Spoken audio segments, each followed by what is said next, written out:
In this video, I'm going to show you how you can take your old rim from something like this that's all stained, clean it up, and totally transform it into something like this.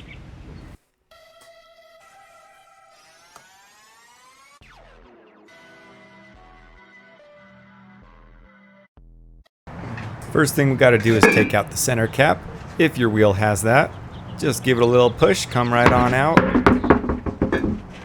Now first we want to clean this tire up. Yes, I am going to be sanding it all off, but it's a lot easier to know what you're working with if you've got it cleaned up. And with this, I've just got some wheel cleaner. Just going to scrub it in as much as I can and then use a little one to get into the finer crevices. This was a really abused tire. I don't know how long this dust was sitting on here, but I decided to clean the front twice just because it was so caked on there and so bad. It was beyond just a normal clean of being able to rejuvenate these things. That's why I decided I'm just going to really take it down and start over.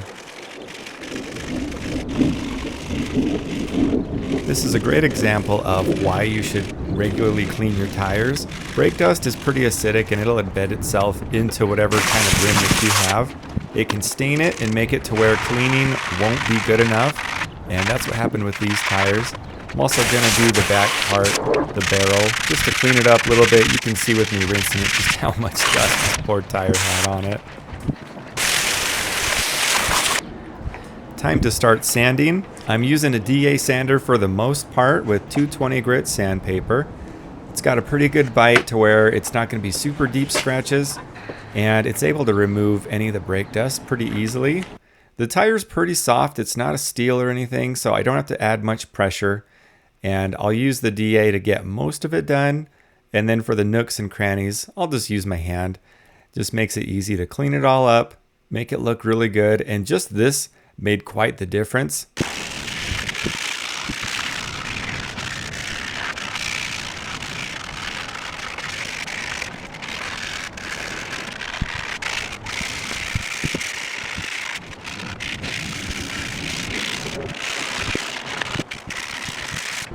And just from sanding alone, it looks so much better. I'm already getting excited of how much improvement it's getting.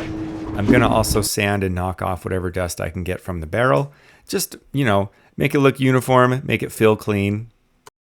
Next step is masking the rim. You can use a fatter tape if you want. I just had this laying around, so it seems to work. But if you have fatter, it makes it a little bit easier.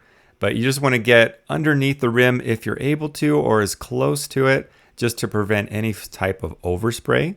Next, I'm using some rubbing alcohol just to clean any debris, so that way when we do the primer, it's gonna have the best chance of sticking. Pro tip, have your spray cans sitting in hot water or the sun. If your paint is cold, it doesn't lay down as easily, especially if it's cold outside. When masking your tire, you don't have to use a cardboard cutout like I did. You can use newspaper or any sort of plastic. The goal is just to make it so no overspray gets on the tire. And then I've also got a little cover. The weather's a little spotty today, so just in case it sprinkles, we are going to still be good. When spray painting, your first coat needs to be light. I also like to change positions since the rim is a little bit of a funny shape. And to know if your coat is dry, just touch the tape so that way you don't start spraying too soon.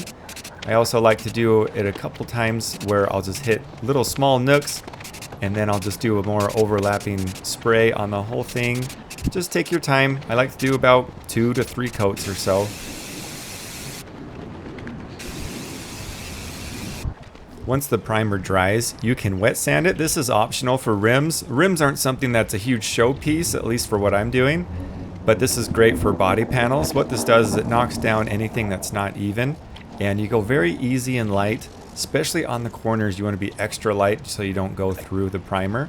But this just makes everything super smooth so it lays down, helps reduce orange peel, and it just makes it look that much better. If you do this step, you do need to wipe it down so there's no extra debris getting stuck, but it is worth the effort if you want your tires to look the best that they can. Next is the exciting coat. This is the base coat. This is just a Rust-Oleum metallic. It makes it look pretty chrome, and same rules, do a very light first coat, and as I do second coats, I'll just kind of lightly do some of the nooks and crannies just so it looks like it's fully covered.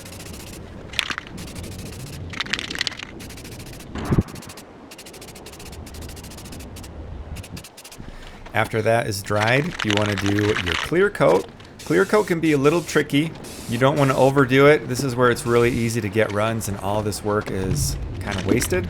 So just do it nice and easy. Don't go too heavy on anything. And just take your time. This is going to give it extra protection and also give it more of a wet look, which I definitely like.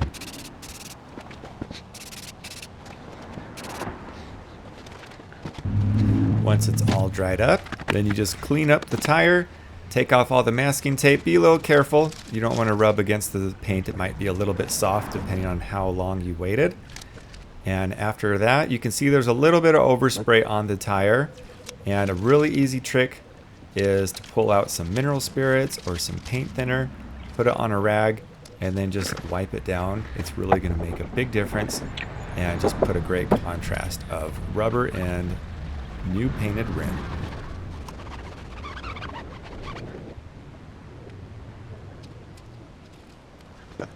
Here's the final product. I am very happy with the look, and it's really going to match the application of what I'm putting this on. And that's it for this video. Just goes to show that a little bit of elbow grease and effort, you can really change the look of your wheels. You can also apply these same steps to doing body panels and really transforming the look of whatever it is that you're wanting to work on. If you have any tips or tricks that can make this go even smoother and look even better, let me know. I always like to read and reply to everybody in the comments. Thank you so much for watching. I hope you guys have a great rest of your day. Don't forget to punch in our ticket in that gain train, and we'll see you next time on Mo Sales Build.